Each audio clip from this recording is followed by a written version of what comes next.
Okay, after ngomaze okupininga blender ofunye some basics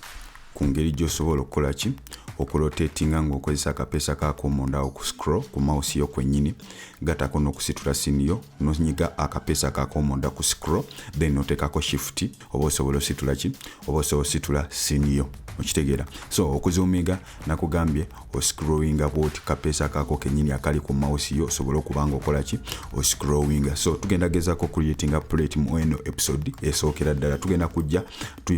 selecting objects ezo na light camera gatako ne cube eyo tunyige X ku keyboard yaffe then olumala tugenda kuba tu deletinga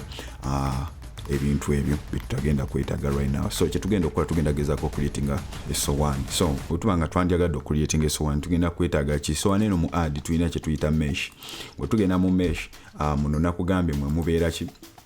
mwemubeera plane, mwemubeera cube, mwemubeera circle, UV sphere, mwemubeera icon sphere, mwemubeera cylinder, mwemubeera cone, torus n'ebirala ebigenderako. So kulwaki bakuwa shapes zino sobola okubanga obaako gy'okozesa ku kye ekifaananyiza ki ky'oyagala ocreatinga oba ky'oyagala coming out nakyo. So jjukira twagala creatinga face tusobola okugenda ne cylinder oba okugenda neki kitwandiise saako. So nze ngenda genda ne saako olukoona mu saako egenda kujja butereevu wa wetukoze eki wakasa yaffe weri. So obanga wekanyiza gundi yaffe eno gye twandiise kasa eri wakati teri wakati w'ensi. So kye tugenda okukola okugiza wakati w'ensi tugenda kujja tunyige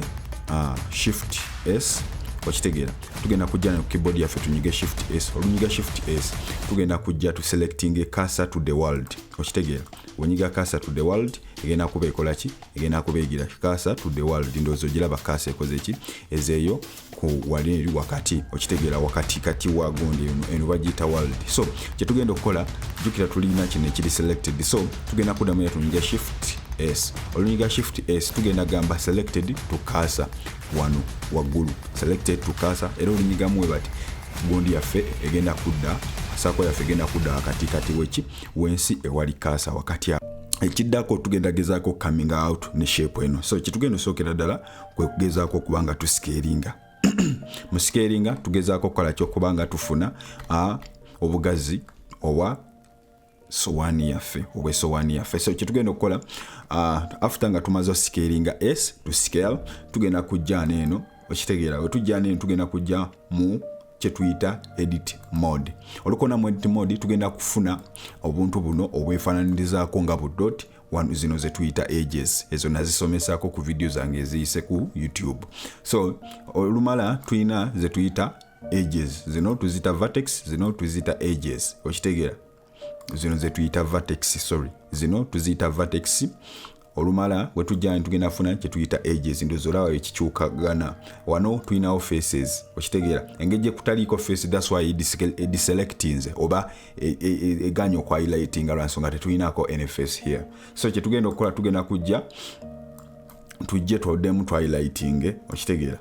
olumala tugenda tandika creatinga shape yaki ya sowani. So obanga wekanyize sowani zezisinga okusinza ku bifaananyi ebyo okuyita waawo sowani nyingi ate bika byanjawulo. So tugenda gezaako creatinga sowani gwe gy'omanyi okitegeera. So kitugenda okukola tugenda sooka tunyige E and then S okitegeera E to exclude S to scale ndozo okiraba tugenda kukola ekintu ekigenda okwefaananizaako bwe kiti ndozo okiraba. Olumala after nga tumaze creatinga ekintu kino nga woli kiraba neno kye tugenda okukola ekiddako kimanyi tugenda nyigera E okitegeera olumala tuteekeko Z okitegeera ku keyboard yo tukirize bwe tuti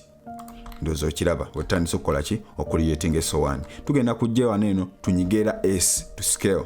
okitegeera tugezeeko okubanga tuzza zino gundi zibeeko munda okitegeera twagala tukole esowani zaffe zino zetwalirangako mu primary ndozo okiraba ekintu ekigenda okwefaananiza kwati era nzemu nenscalingamu nsobola okubanga nfuna ki nfuna ekituufu ekyo kyenyinza okwagala kiri eri ggwe genda mu maaso n'okuzannya ki n'okupracticinga ki kye ndyogezaako okulagaana eno osobola okubanga okola ki osobola okubanga oyiga aneyo tugenda nyiga E and then what S to scale ndozo okiraba era tuddemu tunyige E and S to scale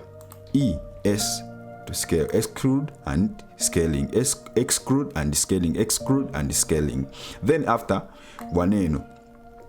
ensonga saakeno tugigadde batyo kubanga tugatta okubanga tufunira ddala esowani yaffe enzijufu tugenda kujja neno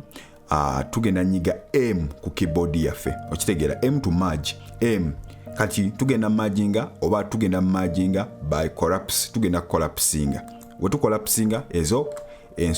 obugundi bonna bwegatta ze twandise vertex zegatta ne zifuuka mu vertex emu ne ziggala waawo okitegeera so ndowooza olaba shape yaffe yeso1 era bisenga ekoze eki ewedde so obanga ndiyagadde ogonzaamuuko tugenda kujja neno tufune edges zino olufuna edges zino tugenda kujja edges zino tusobole okubanga tukola ki tuzivugonzaamuuko zibeere smooth tujje tu selecting kati okuselectinga edges zino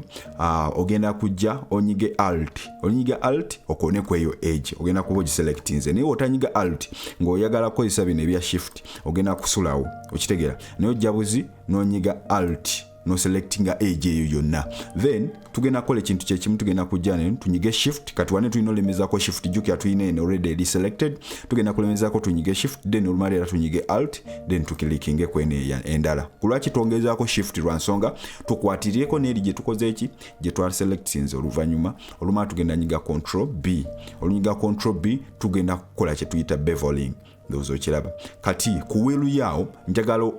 scrolling ngoza maaso scrolling angoza maaso ndozo laba tuongezemu ze tuyita ki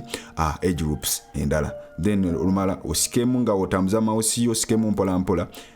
tugenda kufuna ekintu ekigenda okwefaanizako mbwe kiti ndozo laba plate yaffe bekoze eki ebewedde so tugenda kunyiga 1 ku numpad then olumala tunyige G okitegeera grab and then Z axis tunyige Z olumala tugenda gisano waggulu okitegeera twagala tugiteeke waggulu wensi ndozo la plate yaffe bekoze eki ebewedde so kati wabanga ndiyagadde ogiwa omubiri kyogenda okola ogenda kujja neeno ewali kasipanda kano oluma ezo ze tuyita modifier ojja waneeno mu modifier add modifier tugenda kukirira wansi wali generate olujja mu generate tugenda kuyisawo kasa yaffe tukirire paka wansi wanene wali ki ewali solidify ndozo giraba yino waneno solidify ndozo laba plate ya ready tandise ofuna omubiri so kati wano thickness osogikendereza neno kuki ku plate yenge ejo yagala ekoleshi ebere nene oba omubiri gubere mutono okitegeera so tugenda nyiga shift tusobole okubanga tu controlling thickness eyo tugenda nyiga shift then tandika ku dragging ebati mpola mpola mouse yafe waneno ku gundi ku mouse pad ndozo kiraba wano kiba kikola kiguba gugwanga ndozo kira plate yaffe bekoze eki ebewedde wano so olumala ngenda kujja neno apply the modifier wetujja mu edit mode ndozo olaba tufunye omubiri ki omubiri omulala then tugenda kujja tunyige alt era tu selecting edges zino zonna okitegeera zino zonna ndozo ziraba tujja nonyiga neno no selecting ne wano kilabi then olumala tugenda nyiga control B again to beveling kyotategedde obojja kumbuuza mu comment yawo tugenda kati jukira obanga ojjukira ali mu kusemba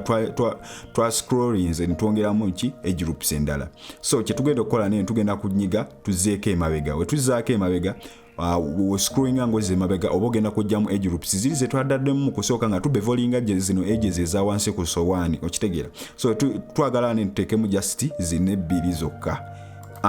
otunyigire bati ndowooza okiraba plate yaffe beekoze eki ebewedde so tugenda kunyiga right click after right click tugambe shade smooth plate yaffe ndozo giraba so obadde mulayi mulungi katusinkane mu video endala wewe tugenda okukola ekikopo ekigenda otuula ku sowani yaffe.